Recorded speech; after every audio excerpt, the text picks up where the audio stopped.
नमस्कार and welcome to study glows my dear friends. मेरा नाम है Prashant Mawani. I hope you all are doing good. दोस्तों, आज हम एक बहुत ही इंटरेस्टिंग विषय पर डिस्कशन करने वाले हैं। आज का जो हमारा टॉपिक है it is based on this particular question कि क्या मिलिट्री टैंक्स जो हैं ये अब आउटडेटेड हो चुकी है? क्या मॉडर्न वॉरफेयर में ये जो टैंक्स हैं ये ऑब्सोलीट हो चुकी है? ये प्रश्न इसलिए पैदा हो रहा है क्योंकि जब हम कुछ लेटेस्ट आंकड़ों पर नजर डालते हैं, एज यू नो कि रशिया और यूक्रेन के बीच में युद्ध चल रहा है, हमास और इजराइल के बीच में युद्ध चल रहा है, दोनों जगहों पर टैंक्स का इस्तेमाल हो रहा है। इतिहास में भी अगर आप देखेंगे देन यू नो कि टैंक्स का इस्तेमाल बहुत सारे अलग अलग युद्धों में हुआ है। और कुछ हमारी फिल्मों को भी देखेंगे, फॉर एग्जाम्पल अगर आप बॉर्डर फिल्म को देखेंगे and there are so many other films, तो उसमें भी आप देखेंगे कि टैंक्स का इस्तेमाल या फिर टैंक्स के जब भी सीन आते हैं तो चीजें थोड़ी और ज्यादा सीरियस हो जाती है। लेकिन अब चीजें चेंज हो रही है और क्लियरली नजर आ रहा है कि अब टैंक्स जो है वो एक रोल जो था, पहले जो टैंक्स एक ताकत मानी जाती थी, आज टैंक्स जो हैं उनकी पोजीशन जो है ना वो थोड़ी चेंज हुई है। तो चलिए लेटेस्ट आंकड़ों पर नजर डालते हैं। Right, so as you can see on your screen, फरवरी 2020 से आज तक, एज यू नो कि फरवरी 2020 में रशिया और यूक्रेन के बीच में युद्ध की शुरुआत हुई। तो you will be surprised to know कि यूक्रेन की आज तक 796 जितनी टैंक्स जो हैं ये खत्म हो चुकी हैं। और रही बात रशिया की, बहुत बड़ा आंकड़ा है, तब से लेकर आज तक 2900 से ज्यादा रशिया की टैंक्स जो हैं ये खत्म हो चुकी हैं। आई एम श्योर आप में से बहुत सारे लोग जो हैं उनके लिए ये डेटा डाइजेस्ट करना थोड़ा मुश्किल हो रहा होगा। I am giving you the source here on your screen. You can see ORYX, Oryx नाम की ये एक संस्था है, एक इंस्टीट्यूशन है, मिलिट्री एनालिसिस साइट है। आप इसको विजिट कीजिए और ये जो साइट है ये बेसिकली जो विजुअल एविडेंस होते हैं उनके आधार पर लॉसेस को काउंट करने का काम करती है। तो ये डेटा जो मैंने आपको दिया ना, it is coming from this Oryx. अब देखिए 2024 के इसी साल के पिछले 2 महीने, राइट, तो I am talking about March and April, 2 महीनों के अंदर रशिया ने यूक्रेन के पास जो M1 एब्राम्स हैं, ऐसी 5 M1 एब्राम्स को डिस्ट्रॉय कर दिया। ये M1 एब्राम्स किसने दी? This is coming from USA. ये अमेरिकन टैंक्स हैं।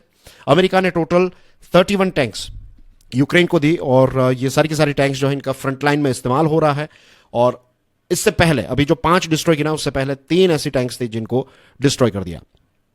तो 2024 में ही आप समझ लीजिए कि 8 टैंक्स जो है इनको डिस्ट्रॉय कर दिया। तो एवरेज निकालिए, महीने के अंदर 2 टैंक्स जो हैं वो डिस्ट्रॉय हो रही है।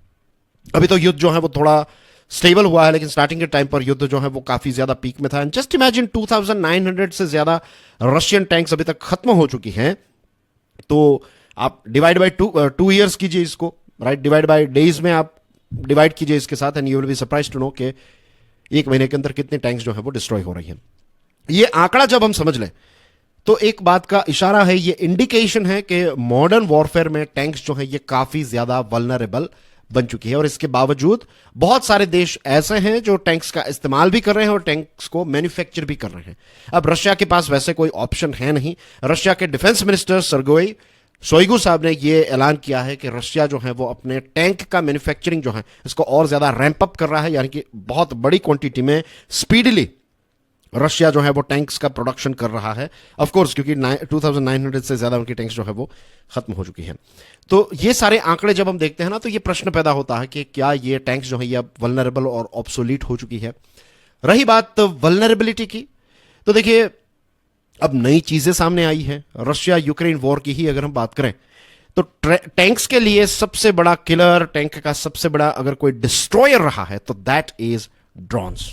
इनएक्सपेंसिव ड्रोन्स के माध्यम से बड़ी बड़ी एक्सपेंसिव टैंक्स को खत्म किया जा रहा है।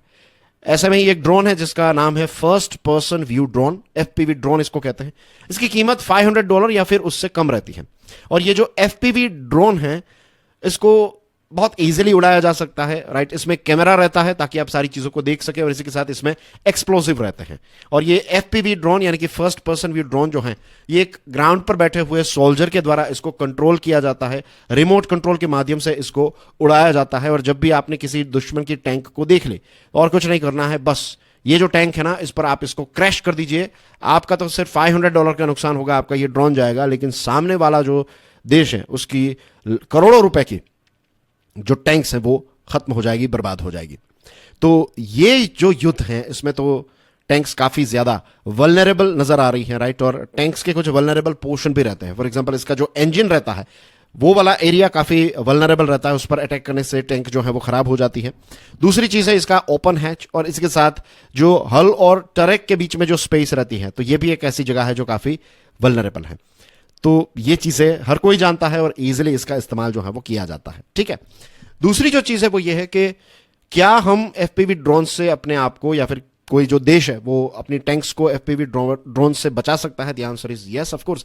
आप जामर्स लगा दीजिए, आप जो कनेक्शन है वो डिस्टर्ब कर देंगे और आप इजीली ये एफपीवी ड्रोन जो है उसको कंट्रोल कर पाएंगे। इसके अलावा एफपीवी ड्रोन को शूट डाउन भी किया जा सकता है यूजिंग ए शॉटगन, राइट। जो shotgun, you know what shotgun is, right.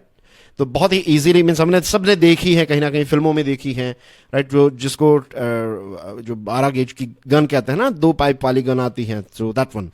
सो ये शॉटगन जो रहती है तो उसका मैकेनिज्म कुछ अलग रहता है। बेसिकली एक साथ बहुत सारे जो जैसे बर्ड्स हैं तो उनके मारने के लिए शूटिंग में भी इसका इस्तेमाल किया जाता है। तो shotgun, then you have regular fishing nets. जी हाँ, मछली पकड़ने वाली जो जाली है इससे भी ये एफपीवी ड्रोन्स जो हैं उनको डिस्ट्रॉय किया जा सकता है, इनको पकड़ा जा सकता है। और short range anti aircraft weapons ये भी यूक्रेन के पास है। तो ये सारी चीजें जो है इसका इस्तेमाल करते हुए आप टैंक्स जो है उसको इजीली डिस्ट्रॉय कर सकते हैं। टैंक्स का अपने आप में एक इंटरेस्टिंग इतिहास भी है दोस्तों, right. Let's go through it. देखिए, टैंक्स के बारे में ये कहा जाता है कि टैंक जो होती है ना, it provides a sort of fire power. Tank एक बहुत ही ताकतवर व्हीकल है। मोबाइल भी है, रीजनेबली मोबाइल है। आप अलग अलग एरियाज में इसको लेकर जाते हैं, आप इसको एक जगह पर ड्रॉप कर दीजिए, पहुंचा दीजिए, उसके बाद दुश्मन की टेरिटरी में जितना आपको अंदर घुसना है तो it will give you that mobility. और इसी के साथ साथ टैंक जो है इसकी एक शॉक इफेक्ट भी रहती है। मीन्स जब भी अर्बन एरिया के अंदर ऐसी टैंक्स आ जाती हैं तो इट लुक्स लाइक कि अब तो पूरा जो शहर है वो टेक ओवर कर लिया है दुश्मन की आर्मी ने, तो it gives you that shock effect as well. Australia की जो ऑस्ट्रियन मिलिट्री ट्रेनर हैं कर्नल मार्कस रेजना, और उनका कहना यह है कि if you want to seize terrain you need a tank. अगर आपको जमीन पर कंट्रोल चाहिए, आपको कोई टेरेन है, कोई जगह है, उसको आपको सीज करना है, अपने कंट्रोल में लेना है, देन यू नीड टैंक। आज भी बहुत सारे ऐसे कर्नल्स हैं, बहुत सारे ऐसे मिलिट्री के लोग हैं जो मानते हैं कि tank plays a very very important role. इतिहास के पन्नों को पलटे तो टैंक का जन्म जो है ना, ये वर्ल्ड वॉर 1 जब खत्म होने को था उस समय पर टैंक्स का जन्म हुआ। लेकिन पहली बार टैंक का इस्तेमाल जो है ये वर्ल्ड वॉर 2 में हुआ, और इसका इस्तेमाल नाजी ने किया बहुत ही चालाकी से, बहुत ही इफेक्टिवली उन्होंने इसका इस्तेमाल किया, और बहुत सारी अलग अलग जगहें जो हैं उनको सीज करी, बहुत सारी ऐसी टेरेन्स हैं उनको सीज करने में इसका इस्तेमाल किया। नाजीज जो है वो एक स्ट्रेटेजी को फॉलो करते थे, इसको कहते हैं ब्लिट्जक्रीग, राइट। ब्लिट्जक्रीग यानी कि लाइट की स्पीड से, जो कहते हैं ना कि बिजली की स्पीड से आप किसी जगह पर पहुंच जाए, या फिर बिजली की स्पीड से किसी काम को करना, युद्ध को करना, क्रीग यानी कि युद्ध। तो ये ब्लिट्जक्रीग स्ट्रेटेजी जो है, तो उसमें यही था कि आप सरप्राइज अटैक करेंगे, आपका दुश्मन जो है उसको पता भी नहीं चलेगा। आपका सरप्राइज अटैक जो है वो इतना जबरदस्त होगा कि you know it will act as a means surprise element जो होता है उसको सबसे बड़ी एसेट माना जाता है। तो आप ऐसे आर्मर्ड और मोटराइज्ड व्हीकल लेकर दुश्मन को घेर लेंगे। वर्ल्ड वॉर 2 के बाद ऐसा लगने लगा कि टैंक्स जो है वो अब उतनी ज्यादा काम की नहीं रही है, क्योंकि बहुत सारे ऐसे देश हैं जिनके पास ऐसी टेक्नोलॉजीज आ गई कि आप इजीली एंटी टैंक वेपन्स जो हैं उनके माध्यम से टैंक्स को डिस्ट्रॉय कर सकते हैं। ऐसी ही एक चीज मैं आपके साथ शेयर करना चाहता हूं that took place in 1973 Arab Israeli war, और इसमें जो इजिप्शियन मिलिट्री है उसने बहुत सारी ऐसी इजरायली टैंक्स को इजीली डिस्ट्रॉय कर दिया।